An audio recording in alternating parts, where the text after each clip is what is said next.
Buenas tardes, hoy estamos aquí en Château La Forêt Péraguet, hôtel-restaurant, avec David Bolzan, directeur général. Bonjour David. Bonjour Yann. Bon David, c'est qui David Bolzan avant de commencer la visite?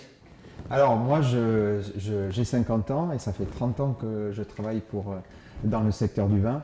Je suis né dans la région de Sauternes, j'habite dans la région de Sauternes et maintenant je travaille aussi dans la région de Sauternes. Voilà, donc je suis passionné par les vins et par le Sauternes. Ok, et ça me donne envie aussi de vous demander comment vous avez arrivé dans ce château, dans ce lieu. Alors sur ces 30 dernières années, j'ai travaillé pendant 25 ans dans le négoce de vin à Bordeaux.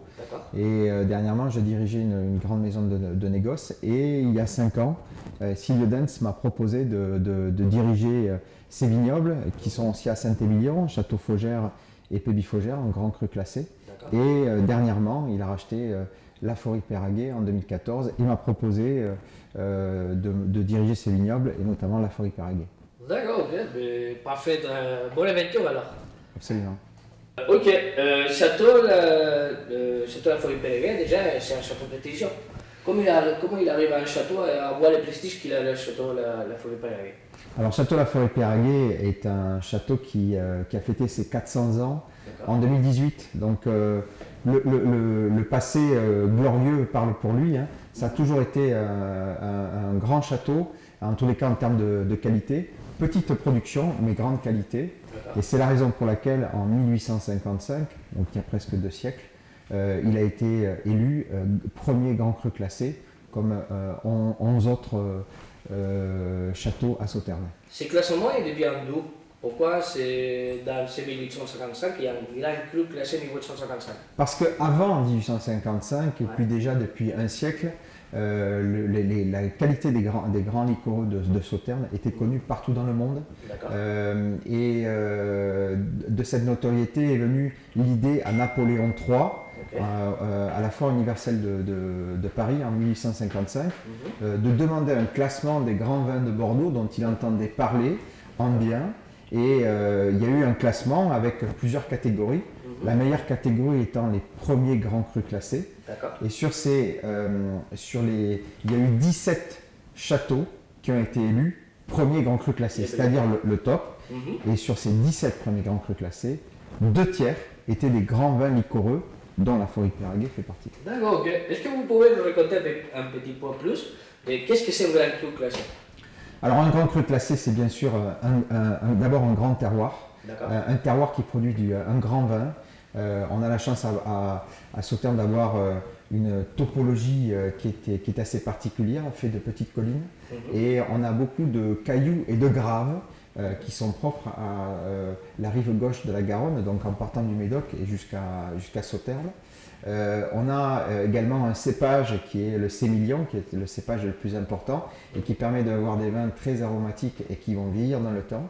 Donc tout ça fait une région, hein, et le château La Forêt Péraguet est une partie de cette région et produit un grand vin. Donc ce grand vin ensuite est produit donc bien sûr dans une région, une zone délimitée, et ensuite comment on devient grand cru classé, c'est en faisant un grand vin qu'à un moment donné on obtient ce classement dont on parlait de 1855. D'accord, ok. Voilà, et ce classement n'a pas changé depuis cette époque-là. D'accord. Bon, quand on parle de prestige, on parle aussi de votre barrique. Vous avez fait une barrique en verre de la Ligue. C'est quelle est la différence de ces barriques et le reste qu'il y a dans le marché? Alors, avant tout, il faut préciser que l'idée de génie qu'a eu Silvio Dens, le propriétaire de ces lieux, il est aussi propriétaire de la cristallerie Lalique, qui est connue pour son savoir-faire et sa qualité depuis plus d'un siècle. Et il a eu l'idée de génie de mêler l'esprit de Lalique, le raffinement de Lalique, à ce grand vin qu'est La Forêt Péraguet. Donc déjà la première chose, c'est que ce dessin de René Lalique qui date de 1928 et qui s'appelle Femmes et raisins orne les bouteilles de La Forêt Péraguet depuis le millésime 2013. Donc à la qualité et la noblesse de Château La Forêt Péraguet, on y a ajouté le raffinement et l'élégance de la cristallerie Lalique.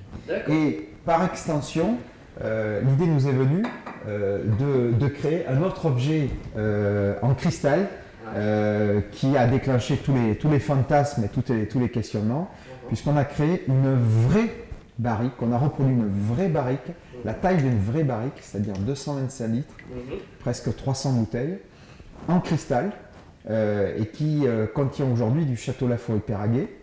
Alors une barrique, en général, c'est fait pour l'élevage du vin quand il est jeune. Et là, en l'occurrence, en cristal, on a mis un vin qui va pouvoir vieillir dans le temps. Donc c'est une barrique de vieillissement. Voilà. Et comme elle est en cristal, il a fallu 2 ans de travail, 12 corps de métiers différents, 6 meilleurs ouvriers de France, et qu'elle est la barrique la plus chère au monde, on a beaucoup de gens qui viennent chez nous aujourd'hui pour la visiter. C'est l'unique barrique qu'il y a dans le monde. Il n'y en a qu'une, c'est ici, à Laforêt-Péraguer. D'accord. Et on peut la trouver ici, et ça il me donne pied aussi. On peut visiter le château maintenant, dans la situation qu'on a. On a l'hôtel, on a les restaurants. Comment on fait le tourisme ici?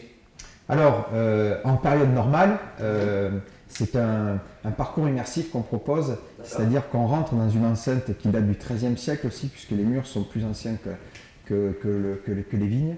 Et on rentre dans cette vinothèque que vous découvrez ici, et on va découvrir d'abord un vin qui est un vin d'or, de lumière.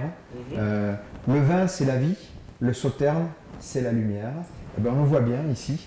Et on voit aussi toute la déclinaison de couleurs. Donc les gens sont invités d'abord à observer toute cette élégance. Et bien sûr, ensuite, on va leur raconter quelle est l'histoire de ce vin. Donc il y a un parcours dans les vignes qui sont juste à côté du château. Et après, on passe par le chai. On voit d'ailleurs la barrique en cristal. Et on termine la visite ici, dans la vinothèque, où on va pouvoir déguster ce vin. Donc en général, ça se fait sur réservation. Mais aussi on peut passer à l'improviste. D'accord. Ok, parfait. Ben, on va continuer à découvrir des choses que vous faites bien. On sait que le vin de Sauternes, c'est un vin blanc liquoreux, mais vous avez aussi un autre domaine. D'ici, vous faites des rouges ou vous faites que des Saint-Émilion, vous faites que de Sauternes région? Non, dans cette région, on ne produit que des grands vins blancs. D'accord. Surtout liquoreux bien sûr, mais également un peu de vin blanc sec. Donc ça c'est une production annexe, le vin blanc sec à la production de liquoreux. Par contre ici sur ce territoire on ne produit pas de vin rouge, c'est le domaine des liquoreux et des grands vins blancs. D'accord. Alors le vin rouge qu'on peut trouver avec les liens avec la forêt, il vient d'où?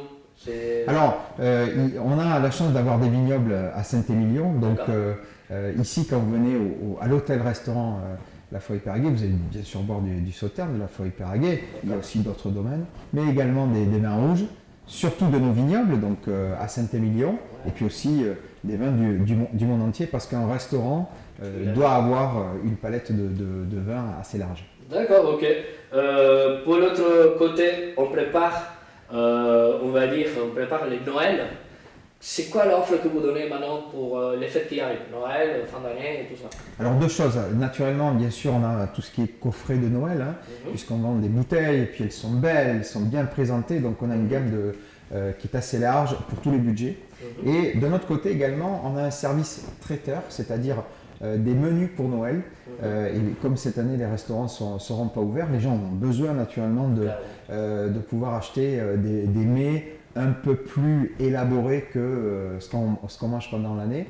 Donc notre service traiteur est à disposition. D'accord. C'est les mêmes chefs que vous avez d'habitude ici dans le restaurant? Alors c'est la même équipe, alors bien sûr un peu moins puisque l'hôtel de restaurant n'est pas ouvert. C'est une petite équipe qui prépare ces menus avec la même attention que si on était au restaurant. D'accord. Une fois qu'on se met dans la gastronomie, votre restaurant il n'est pas ouvert depuis longtemps, mais il est déjà en étoile Michelin. Est-ce que vous voulez rechercher ces recherches de qualité luxury, on va dire, l'extrême, la hauteur, le haut niveau? Bien sûr. Alors en fait, Silvio Dens, le propriétaire, a choisi dès le début d'avoir un restaurant, et bien sûr un hôtel, qui soit au niveau du prestige de Laforêt-Péraguer et d'un premier grand cru classé. Donc il a mis toute sa créativité et les moyens pour avoir un restaurant qui propose des choses parfois assez abordables, mais très créatifs. Et cette créativité qui a été remarquée par le guide Michelin, qui 6 mois après notre ouverture nous a alloué une étoile Michelin, et on a encore quelques du potentiel et on souhaite aller beaucoup plus loin. Donc on travaille beaucoup pour aller chercher une deuxième étoile. D'accord, mais moi je vous le souhaite vraiment, vous travaillez à haut niveau comme on dit, toujours avec des grandes personnes, bonne équipe j'espère aussi, et je pense aussi, et on peut continuer encore dans les projets à vous-même aussi. Vous êtes depuis petit peu aussi, à côté de Jean-Jacques Bordiot, vice-président de l'appellation. Qu'est-ce qu'il veut dire ça? Voilà, ben, en fait on est dans nos propres structures avec des stratégies et des histoires qui sont différentes. Et puis à un moment donné, on se rend compte que on a tous quand même quelque chose en commun. C'est bien sûr cette passion de la région, cette passion des grands vins liquoreux. Et la force du collectif est très importante parce que c'est vrai que tout seul on va vite, mais ensemble on va plus loin. Et fort de cela, on a pris une responsabilité avec Jean-Jacques Dubourdieu, qui est aussi un ami, de prendre la direction la présidence de l'appellation, parce qu'il y a des chantiers qui sont multiples pour faire revenir cette belle appellation au premier plan, comme c'était le cas au siècle dernier. Donc on a plein de projets à court terme, à moyen terme et à long terme qui vont permettre de donner toute la splendeur à cette appellation. D'accord, mais on finit 2020. C'est quel votre projet pour 2021? Alors en l'occurrence 2021, l'idée c'est de repartir, de revoir nos clients, de pouvoir réouvrir nos portes. Ça c'est bien sûr une priorité. On a beaucoup travaillé cette année pour bien préparer nos offres. Ici les visites seront encore plus étudiées, encore plus intéressantes. On a encore plus de vins à déguster. La carte de l'hôtel-restaurant sera encore plus créative, encore plus inventive, encore plus intéressante. Et également l'hôtel qui est très important. J'invite d'ailleurs vos auditeurs et vos téléspectateurs à venir nous visiter parce qu'on peut séjourner, on peut passer une heure, on peut passer une après-midi, on peut passer un repas, on peut passer une nuit ici. Et on vit une expérience tout à fait immersive. Et c'est vrai que de dormir dans un château qui est un premier grand cru classé, en sachant tout ce qui s'est passé dans ce château, ben, ça déclenche quelque chose qui est très très émotionnel. C'est clair, clairement. Je l'invite aussi. Ok, qu'est-ce que vous pensez du retour de le tourisme dans la situation qu'on a avec les vaccins? Alors, tout simplement, d'abord, sur 2020, puisqu'on a tous été un petit peu fermés, il a fallu travailler un peu différemment, c'est-à-dire communiquer à distance. Mais on a la chance ici d'être doté de supports visuels, d'outils très performants et d'avoir une équipe qui est très active. Donc on a pu garder le contact avec nos clients et très clairement l'année prochaine, ce qu'on vise c'est recevoir nos clients. On a plein d'idées et le no-tourisme va retrouver de la superbe parce que effectivement, notamment Sauternes a un terrain de jeu qui est très intéressant parce que c'est une région qui est assez petite, entre 10 et 15 km². On a à peu près 150 vignerons qui sont dans cette appellation, Sauternes et Barsac. Des châteaux qui sont magnifiques, avec une architecture magnifique. Tous les châteaux sont quasiment au bord de la route, on peut juste se balader sans s'arrêter. On peut s'arrêter, on peut venir en vélo, on peut venir à pied, on peut venir en voiture, on peut venir en scooter, on peut venir en trottinette électrique et on peut visiter tous ces châteaux. Il y a beaucoup plus de châteaux qui sont ouverts à partir de l'année prochaine et également avec certaines soirées comme des pique-niques dans des grands châteaux. Ça a été le cas à Château-Mira à Barsac. On a fait aussi les apéritifs dorés au château La Tour Blanche à Sauternes, lors de soirées dans des parcelles de vignes avec des groupes de musique, des food trucks.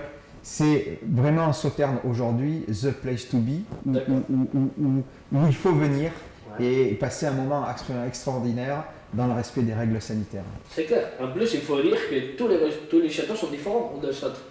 Tout à fait, on a des petits châteaux, alors des tout petits vignerons qui ont une histoire à raconter, qui sont très intéressants et on sent bien le côté très, très artisanal, la passion, mais ça peut aller bien sûr jusqu'au plus grand vin du monde qui est Château Yquem, qui appartient au groupe LVMH, qui est une sommité en termes de marque, en termes de qualité, en termes de prestige. Donc à Sauternes, on a vraiment tout et chacun peut y trouver son compte, c'est ça qui est intéressant. C'est bien. Merci David. Alors, comment on peut faire pour acheter le coffre et menus ou même une bouteille? Vous avez un site commerce? Oui, bien sûr, on a un site internet qui permet d'avoir toute cette offre. Et puis il suffit d'envoyer un mail ou de téléphoner à notre équipe qui est disponible. Et les choses maintenant se font très naturellement parce qu'on a l'habitude maintenant avec ce qui se passe de travailler à distance, on est très réactif et les gens sont très contents. Donc au final, on s'adapte. C'est clair, c'est clair. Mais merci David Bolsan pour ces moments de partage avec votre propriété, votre domaine et votre personne. Et je vous souhaite une bonne continuation et je vous dis à bientôt alors. Merci beaucoup et au plaisir de recevoir tous vos téléspectateurs hispanophones. Merci beaucoup. Merci, à bientôt. Merci, au revoir. Au revoir.